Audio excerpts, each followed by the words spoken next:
સ્વાગત છે તમારું। આજના વિડીયોમાં આપણે વાત કરવાના છે કે જે પણ એવા વિદ્યાર્થીઓ છે જેમણે સમરસ છાત્રાલયની અંદર પ્રવેશ મેળવવા માટે નવી અરજી કરી હતી અને જે એવા વિદ્યાર્થીઓ જેમણે પ્રવેશ રિન્યૂ કરવા માટે અરજી કરી હતી તો અહીંયા સમરસ છાત્રાલય દ્વારા તેવા વિદ્યાર્થીઓને જે પ્રોવિઝનલ મેરિટ લિસ્ટ એ જાહેર કરી દેવામાં આવી છે। સમરસ દ્વારા અહીંયા જાહેર કરાયેલ પ્રોવિઝનલ મેરિટ લિસ્ટ તમે કઈ રીતે જોઈ શકો છો અને જો તમારું પ્રોવિઝનલ મેરિટ લિસ્ટની અંદર નામ છે તો તમારે કઈ તારીખથી કઈ તારીખની અંદર પ્રવેશ મેળવી લેવાનો છે સમરસ છાત્રાલયની અંદર તે વિશેની સંપૂર્ણ માહિતી તમને આ અંદર હું આપવાનો છું। જો તમે ચેનલ પર પહેલી વાર આવ્યા હોય તો ચેનલને સબસ્ક્રાઇબ કરી લેજો। ચલો વિડીયોની શરૂઆત કરીને જાણીએ કે સમરસ દ્વારા જાહેર કરાયેલી પ્રોવિઝનલ મેરિટ લિસ્ટ તમે કઈ રીતે જોઈ શકો છો। તો દોસ્તો જો તમે પણ સમરસ છાત્રાલયની અંદર પ્રવેશ મેળવવા માટે અહીંયા ઓનલાઈન અરજી કરી હતી તો અહીંયા પ્રોવિઝનલ મેરિટ લિસ્ટ જાહેર કરી દેવામાં આવી છે સમરસ દ્વારા। તો એ ચેક કરવા માટે તમારે સૌપ્રથમ તમારા મોબાઈલ કે કોમ્પ્યુટરની અંદર ગૂગલમાં જવાનું છે અને સમરસ તમારે ટાઈપ કરવાનું છે ગૂગલની અંદર। જેવું તમે સર્ચ કરશો સમરસ હોસ્ટેલ તમને પહેલી જ અહીંયા વેબસાઇટ જોવા મળશે samras.gujarat.gov.in। આ વેબસાઇટ પર તમારે ક્લિક કરવાનું છે પ્રોવિઝનલ મેરિટ લિસ્ટ જોવા માટે। જેવું તમે વેબસાઇટની અંદર નીચે આવશો તમે જોઈ શકો છો અહીંયા તમને નોટિફિકેશન લિસ્ટ તમને જોવા મળે છે।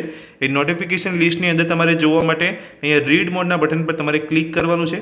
જેવું તમે રીડ મોડના બટન પર ક્લિક કરશો એટલે નોટિફિકેશનની લિસ્ટ અહીંયા ઓપન થઈ જશે। અહીંયા તમે જોઈ શકો છો સમરસ છાત્રાલયમાં નવો પ્રવેશ મેળવવા પાત્ર વિદ્યાર્થીઓની જે પ્રોવિઝનલ મેરિટ લિસ્ટ છે એ તમે જોઈ શકો છો 16 જુલાઈ એટલે આજના દિવસે અહીંયા મૂકી દેવામાં આવી છે। અને જે એવા વિદ્યાર્થીઓ જેમને પ્રવેશ રિન્યૂ કરવા માટે અહીંયા ઓનલાઈન અરજી કરી હતી તો તેમનું પણ અહીંયા પ્રોવિઝનલ મેરિટ યાદી તમે જોઈ શકો છો મૂકી દેવામાં આવી છે। સમરસ છાત્રાલયમાં રિન્યૂ પ્રવેશ મેળવવા પાત્ર વિદ્યાર્થીઓની પ્રોવિઝનલ મેરિટ યાદી। તો હવે આ જે મેરિટ યાદી અહીંયા મૂકવામાં આવી છે તમે જોવા માંગતા હોય તો તમારે શું કરવાનું છે અહીં તમે જોઈ શકો છો ડાઉનલોડ એટેચમેન્ટનું તમને ઓપ્શન જોવા મળે છે તે બટન પર તમારે ક્લિક કરવાનું છે તો તમારા મોબાઈલની અંદર એક PDF અહીંયા ડાઉનલોડ થઈ જશે જેની અંદર પૂરી માહિતી એટલે કે મેરિટ યાદી અહીંયા આપેલી છે।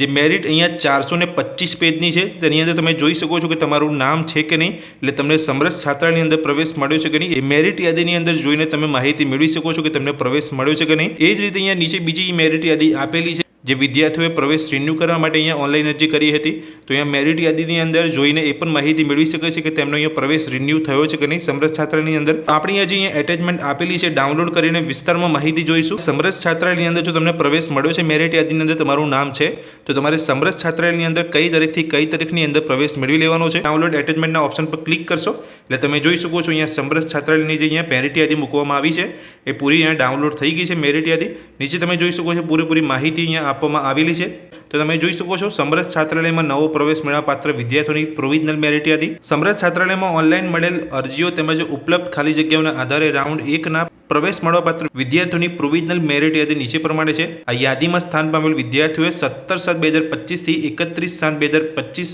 સવારે 11 કલાકથી સાંજે 5 કલાક સુધીમાં સંબંધિત સમરસ છાત્રાલય ખાતે પ્રમાણપત્રોની ખરાઈ એટલે ડોક્યુમેન્ટ વેરિફિકેશન કરાવી પ્રવેશ મેળવી લેવાનો રહેશે। એટલે જે પણ વિદ્યાર્થીનું આ મેરિટ યાદીની અંદર નામ છે તો તે લોકોએ અહીંયા 17/7 થી લઈને 31/7 દરમિયાન અહીંયા સવારે 11 થી લઈને સાંજે 5 કલાક સુધી સંબંધિત સમરસ છાત્રાલય ખાતે પ્રમાણપત્રોની એટલે કે ડોક્યુમેન્ટ લઈને તમારે જવાનું છે પ્રવેશ મેળવવા માટે।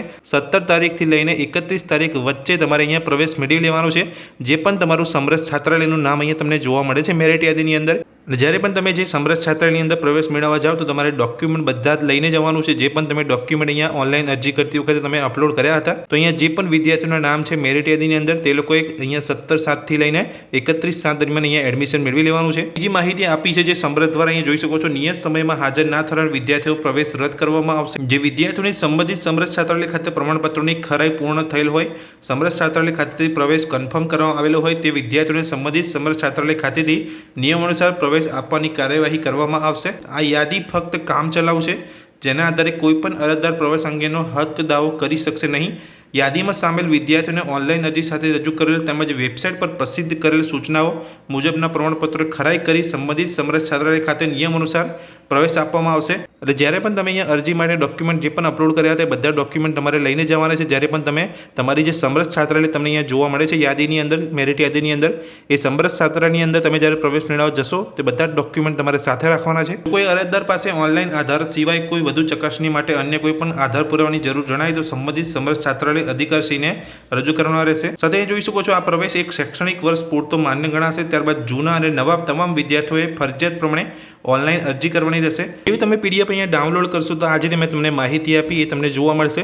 સાથે તમારી અહીંયા મેરિટ યાદી જોવા મળશે તો તમારી મેરિટ યાદીની અંદર તમારું નામ તમારે કેવી રીતે જોવાનું છે, તમારી સમરસ છાત્રાલયની ડિટેલ્સ પણ તમને અહીંયા મળી જશે। તો અહીંયા જોઈ શકો છો આ રીતની કંઈક તમને પ્રોવિઝનલ મેરિટ લિસ્ટ તમને જોવા મળશે, જેની અંદર પહેલું તો તમારું હોસ્ટેલનું નામ હશે, સ્ટુડન્ટ ટાઈપ તો તમે અહીંયા નવો પ્રવેશ માટે તમે અરજી કરી હતી, તમારો એપ્લિકેશન નંબર તમને જોવા મળશે, નામ જોવા મળશે, કાસ્ટ જોવા મળશે અને ગ્રુપ કયું છે તમારું એ તમને જોવા મળશે, તમારા પર્સન્ટેજ કેટલા હતા એ તમને જોવા મળશે। એટલે જે પણ તમને અહીંયા હોસ્ટેલનું નામ તમને જોવા મળે એ છાત્રાલયની અંદર એટલે કે જે સમરસ છાત્રાલયનું નામ તમને જોવા મળે છે એ સમરસ છાત્રાલયની અંદર જઈને તમારે સવારે 11થી લઈને સાંજે 5 સુધીમાં તારીખ 17થી લઈને 31/7 દરમિયાન તમારે પ્રવેશ મેળવી લેવાનો છે।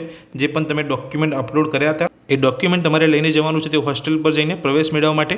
તો દોસ્તો આ વિડીયોમાં મેં તમને માહિતી આપી કે જે પણ એવા વિદ્યાર્થીઓ છે જેમણે સમરસ છાત્રાલયની અંદર પ્રવેશ મેળવવા માટે ઓનલાઈન અરજી કરી હતી તો તેવા વિદ્યાર્થીઓ માટે સમરસ દ્વારા અહીંયા પ્રોવિઝનલ મેરિટ યાદી જાહેર કરી દેવામાં આવી છે। સાથે એવા વિદ્યાર્થીઓ માટે પણ અહીંયા મેરિટ યાદી જાહેર કરવામાં આવી છે જે વિદ્યાર્થીઓ અહીંયા પ્રવેશ રિન્યૂ કરવા માટે ઓનલાઈન અરજી કરી હતી તો તે લોકોનું પણ અહીંયા પ્રોવિઝનલ મેરિટ યાદી અહીંયા જાહેર કરી દેવામાં આવી છે। દોસ્તો આ વિડીયોમાં મેં જે તમને માહિતી આપી એ ગમી હોય તો વિડીયોને લાઇક કરજો। આ જ રીતની અપડેટ મેળવવા માટે ચેનલને સબસ્ક્રાઇબ કરી રાખજો। Thank you.